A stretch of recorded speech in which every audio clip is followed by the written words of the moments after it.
The humid Georgia air hung heavy over the sprawling concrete and steel of Fort Moore, formerly Fort Benning, as it had for decades.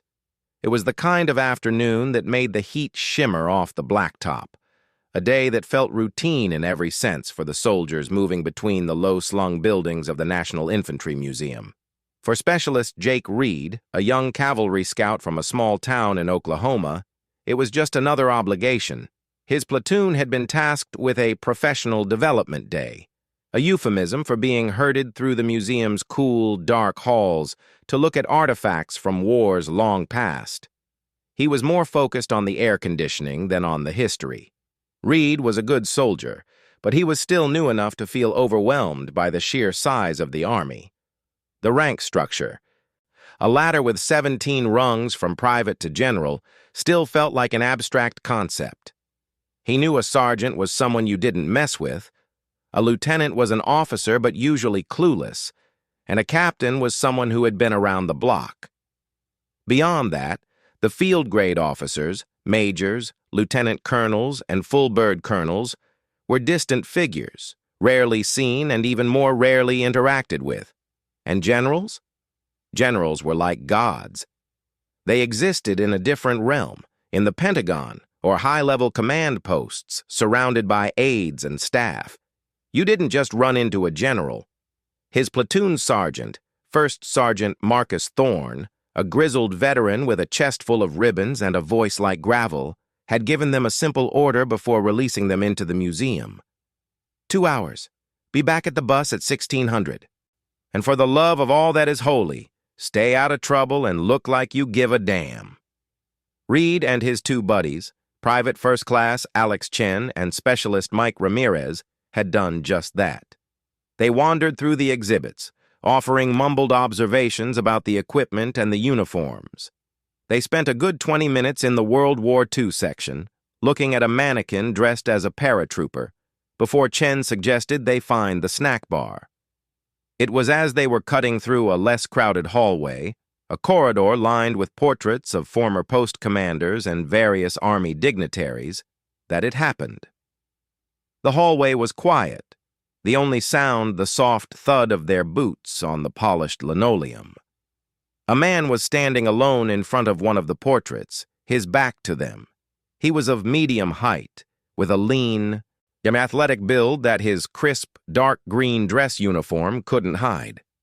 He wasn't moving, just standing there, hands clasped loosely behind his back, seemingly studying the plaque beneath the painting. As the three young soldiers approached, they instinctively fell into that peculiar mode of walking that military life instills, a little straighter, a little more purposeful, when in the presence of a superior. They hadn't seen his face, but the uniform screamed, "Officer!" It was immaculate. The fabric was a higher quality than their own issue, the fit perfect. Reed's eyes quickly scanned the man's chest, looking for a unit patch or some identifier. There were ribbons, lots of them, a rainbow of colors in neat rows. But what his gaze snagged on, what made his brain momentarily stutter, was what was on the man's shoulders. And he saw a shoulder strap, and on it, instead of the single silver or gold bars of a company-grade officer, or the oak leaf of a major, or the eagle of a colonel, there was something else. It was a metal insignia, and for a split second his mind refused to process it. He saw a star, then next to it another star, and another, a cluster of 4 silver stars arranged in a tight, overlapping row. Reed's step faltered. He felt his heart give a single, hard thump against his ribs. 4 stars, a 4-star general, the general. This wasn't just a god. This was Zeus. This was one of maybe a dozen active-duty 4-stars in the entire United States Army, the men who ran the entire institution. He was standing 10 feet away from one, alone, in a quiet hallway in a museum. How it was like stumbling upon the president buying a soda in a 7-Eleven. He shot a panicked glance at Chen and Ramirez. Chen's eyes had gone wide as dinner plates, and Ramirez had stopped breathing, his face frozen in an expression of sheer, unadulterated terror. protocol, etiquette, and plain old military law demanded that they render the proper courtesy. But what was the proper courtesy for this? It wasn't like passing a captain in the PX. The stakes felt impossibly high. The man, still unaware of their presence, remained motionless. Reed could see the sharp crease in his trousers, the mirror-like shine on his black low quarters. He wore the famous chocolate chip camouflage cap, a patrol cap, but on it was a front piece that was solid, embroidered silver, a stark contrast to the subdued rank of enlisted men. And this was the scrambled egg of hats, a general's cap. They were almost upon him. There was no turning back, no darting into a side exhibit. They had to pass him. It was the moment of truth. Reed, as the senior specialist in the group, felt the crushing weight of responsibility.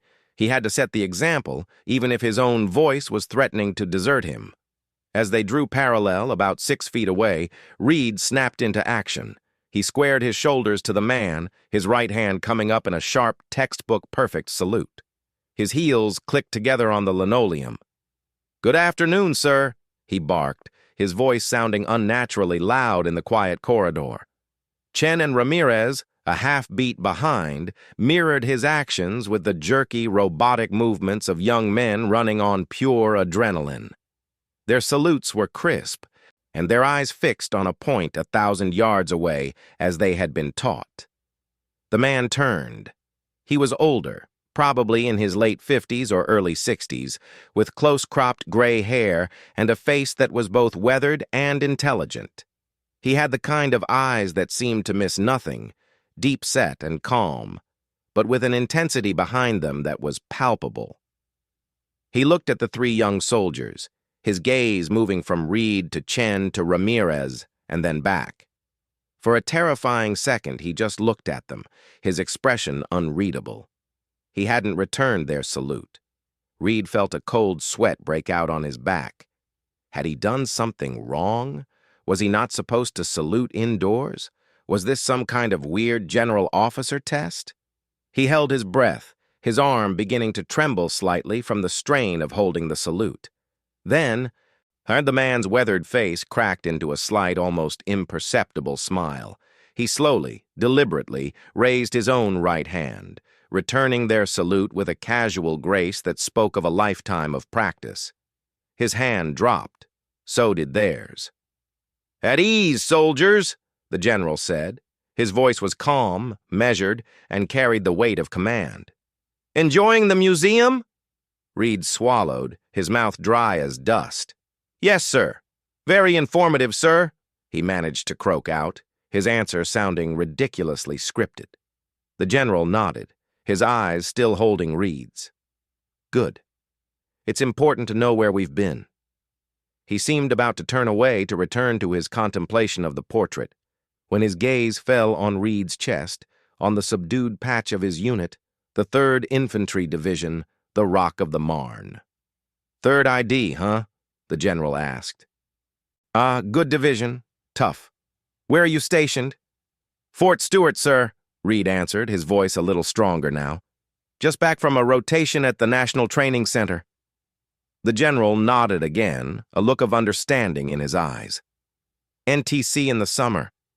That's a character-building experience if there ever was one." He paused, his eyes flicking to the name tape on Reed's uniform.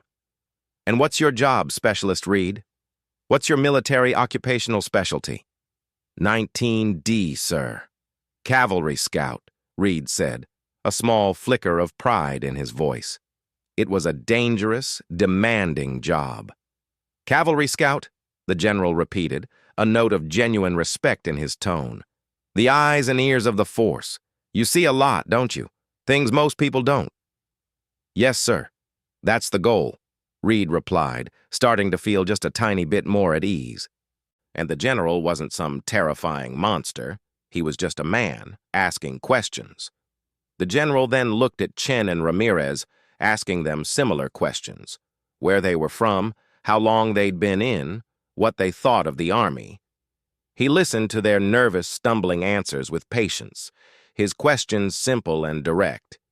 He asked about their families, about the challenges of being a young soldier. He didn't talk about strategy or geopolitics. He talked about them. The conversation, if you could call it that, lasted maybe 3 or 4 minutes. It felt like an eternity, but a good one. Finally, the general seemed satisfied. He gave them another small smile. "You're doing a fine job," he said. "Take care of each other and take care of your soldiers. That's the most important thing." He made a slight, an almost imperceptible motion as if to leave, and Reed, feeling that the encounter was over, began to relax. The fear was gone, replaced by a strange sense of awe and pride. He had just talked to a 4-star general. Wait until he told his dad. But then, a flicker of pure, unfiltered curiosity, the kind that gets young privates in trouble, sparked in Reed's brain. He had read about military hierarchy, about the different levels of command, and he knew that among the very top, there was another distinction. Before his common sense could slam the door shut, his mouth opened. "Sir?" he said, the word coming out before he could stop it. The general paused, turning back. "Yes, specialist?" Reed's mind screamed at him to shut up, to just say, "Never mind," and walk away. But the question was already out there, hanging in the air. It was the one question that had popped into his head when he'd first seen those 4 stars.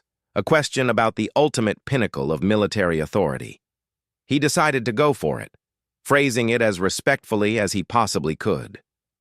"Sir, if you don't mind me asking," Reed began, his voice a little shaky, "there's 4 stars on your shoulder. That means you're a full general, a 4-star general. But I was just wondering, is that the highest rank? Or is there someone higher?"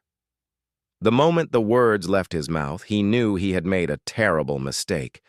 It was a stupid question, the kind a boot camp recruit asks. Chen and Ramirez visibly flinched beside him, and he could feel their silent horror radiating from them. He had just asked a 4-star general about his rank. It was like asking the Pope if he was really in charge of the Catholic Church. He had broken the sacred, unspoken rule. You do not ask a superior about their rank. You salute, you say, "Sir," and you move on. He braced himself for the storm. He expected the general's eyes to narrow, for that calm demeanor to turn to ice, for a sharp, biting reprimand about military courtesy and the stupidity of junior enlisted soldiers. He expected to be dressing down right there in the hallway, to have his soul crushed by the weight of a 4-star's disappointment. But the storm didn't come. Instead, the general's smile widened just a fraction. He didn't look angry. He looked amused. He reached up and lightly touched the cluster of stars on his own shoulder, as if he had almost forgotten they were there. When he spoke, his voice was low, conversational, but it carried a weight that made the 3 young soldiers lean in unconsciously. "Specialist, that's a fair question," he said. "And the answer is yes and no." He took a half-step closer, his presence filling the small space between them. "You see these 4 stars? They mean I'm a general. It means I'm in charge of a lot of people and a lot of resources. It's a hell of a responsibility." He paused, letting that sink in. "And technically, in a tactical situation in the field, it is the highest rank you'll see." He then looked directly into Reed's eyes, his gaze sharp as a razor. "But it is not the highest rank in the United States Army. You asked if there was someone higher. There is. There is a rank that sits above all others, a rank held by only one person at a time, a rank that has its own set of 5 stars, as arranged in a circle." The air in the hallway seemed to grow even more still. Reed, Chen, and Ramirez were completely motionless, hanging on his every word. They had heard whispers, of course, seen old black-and-white photos in history books. But it was a relic, a thing of the past. "The General of the Army," the 4-star continued, his voice dropping even lower, as if he were sharing a secret. "The 5-star General. It's a rank reserved for times of the most grave national crisis, for the greatest military leaders of a generation, men like Marshall, MacArthur, Eisenhower, Bradley. In World War II, they commanded millions of soldiers. They shaped the fate of the world. He looked at each of them in turn. There hasn't been a five-star general on active duty since Omar Bradley died in 1981. It's a rank that is only ever bestowed by an act of Congress. It's not something you achieve, it's something the nation gives you for saving it. He let that information hang in the air for a long, solemn moment.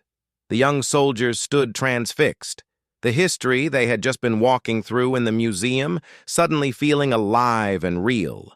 They were talking to a man who was, in his own right, a living part of that history, a direct link to that legacy.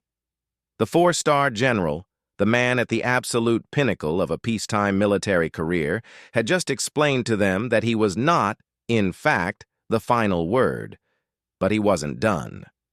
He leaned in just a little closer, and his eyes, which had been calm and informative, now held a different glint. It was the glint of a man who had spent a lifetime in a brutal, unforgiving profession. A man who had seen things and done things that young soldiers like them could only imagine. The amused, patient mentor was gone, and for a split second, they saw the warrior beneath, the four-star badass. "So, specialist, when you asked me that question," he said, his voice now a low, granite-hard murmur, "I thought you were asking something else. I thought maybe, just maybe, you were asking about something more immediate." He paused, letting his gaze bore into them. "You see, those five-star generals, they're all gone now. Their history, their names on the plaques in this museum." He tapped the 4 stars on his collar with a single decisive finger. "But these 4 stars? These 4 stars are very, very real." He straightened up to his full height, and suddenly he wasn't just a man in a nice uniform anymore, and he was a force of nature. The quiet hallway seemed to shrink around him.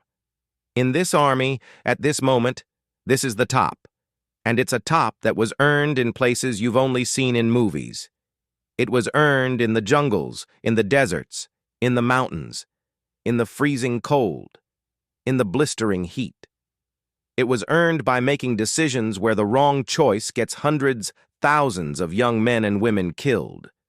It was earned by bleeding, by sweating, by losing friends. It was earned by going into combat not with a sword and a shield, but with a map and a radio, knowing that your orders, your words, will send people into a hail of bullets. He looked at Reed, but his words were for all of them. "You asked if there was someone higher. There is. There are 5-star admirals and generals in the history books. There's the commander-in-chief. I'm the president who sits in the White House. But out there," he said, gesturing vaguely towards the world outside the museum walls, "out there, where the mission is happening, where the trigger is being pulled, where a young specialist is scared and hungry and tired, no. There is no one higher than the 4-star who commands that theater. There is no appeal. There is no one else. It's him. And his decision, right or wrong, is the final one." The general's face softened, just a fraction. He reached out and placed a firm, fatherly hand on Reed's shoulder. The grip was surprisingly strong.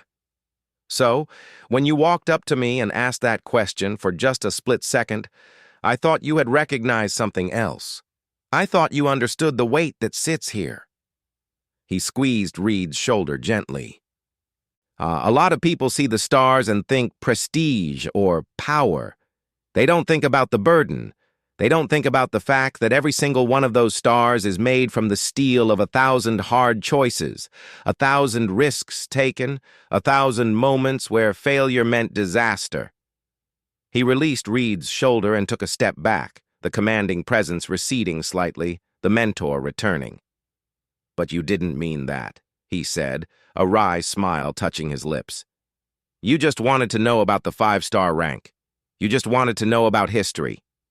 He shook his head slowly, but there was no malice in it. "And that's okay. That's what being a young specialist is all about."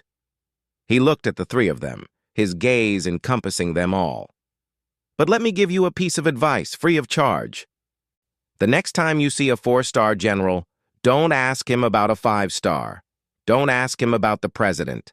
Don't ask him about the chain of command.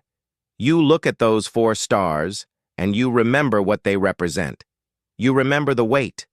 You remember the burden. You remember that the man wearing them has been to places you can't imagine and made decisions you pray you never have to make. And then you salute him, and you say, "Good afternoon, sir," and you keep walking. Because that's all the recognition a real 4-star ever wants or needs. The fact that you know, deep down, that he is the final authority in a world you hope to never truly see. With that, the general gave them a final, curt nod. He turned back to the portrait on the wall, the one he had been studying when they first arrived. Now it was a painting of General Omar Bradley, the last 5-star general. The encounter was over. Reed, Chen, and Ramirez stood frozen for another second, their minds reeling. Then, as if a spell had been broken, they turned and continued down the hallway towards the snack bar. They walked in complete silence for a full minute. The air conditioning suddenly felt cold against Reed's sweat-dampened skin. The general's words echoed in his head, painting a picture of command that was terrifying in its responsibility. The stars on the man's shoulder no longer looked like symbols of rank. They looked like weights, like anchors forged in the fires of war. Finally, Ramirez let out a long, shaky breath. "Dude," he whispered, his voice full of awe. That was insane." Chen just shook his head, unable to form words. Reed didn't say anything. He just kept walking. He knew he would never, ever forget this afternoon. He would never forget the quiet hallway, the 4 silver stars, and the calm, measured voice of a man who had just paralyzed him with fear. Not by yelling, not by threatening, but by simply telling the truth about what it really meant to be a 4-star general. He had asked a simple question about a rank, and in return, he had been given a terrifying glimpse into the soul of command, and he knew with absolute certainty that he would never, ever ask a general about his rank again.